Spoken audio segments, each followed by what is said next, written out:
ছাত্ৰ ছাত্ৰীসকল তোমালোকক মোৰ চেনেললৈ স্বাগতম জনাইছোঁ। আজি তোমালোকৰ বাবে মই লৈ আহিছোঁ BA থাৰ্ড ছেমৰ ছেছনেল এক্সাম 2024ৰ পলিটিকেল ছায়েন্সৰ কুৱেশ্যন পেপাৰখন।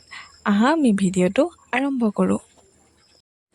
1 নম্বৰটো হৈছে তলত দিয়াবোৰৰ নিৰ্দেশনা অনুযায়ী উত্তৰ লিখা। এইটো হৈছে লোক প্ৰশাসনৰ পিতৃস্বৰূপ বুলি কাক জনা যায়।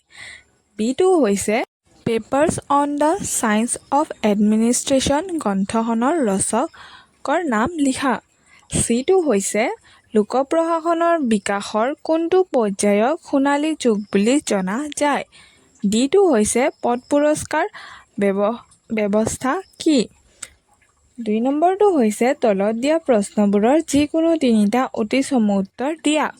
এইটো হৈছে লোক প্ৰশাসনৰ অভিন্ন আৰু পৰিচালনামূলক দৃষ্টিভংগীৰ মাজৰ দুটা পাৰ্থক্য লিখা।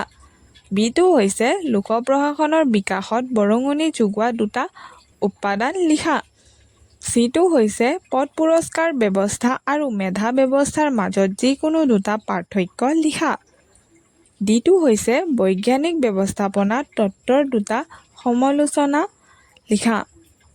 3 নম্বৰ হৈছে তলত দিয়াসমূহৰ যিকোনো দুটাৰ ওপৰত চমু টোকা লিখা।